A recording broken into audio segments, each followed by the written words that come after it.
So after putting that power washer together from Costco, hooked up the hose to it, and it was leaking like a sieve from right around the hose. So I thought, well, must be a bad hose. You know, I've had it for a couple of years. Went and bought a brand new hose from Costco.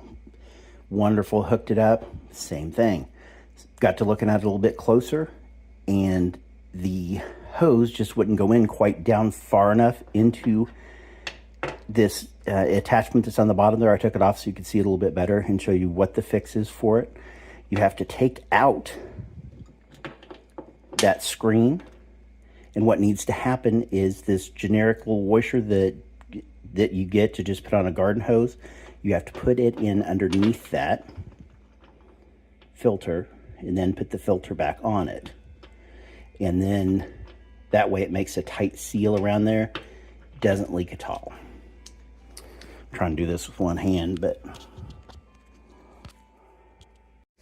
then you just kind of shove it back in there, and you don't have to take this off of the power washer to do it. I just did it on there, but I couldn't really get a good picture of it without taking it off. Thought this would be the easiest way to show it. So if you've put together that power washer and you're having the same trouble I did, it's not your hose. It's just one of those little washers. A cheap, easy fix for it. So don't take it back to Costco before you try that.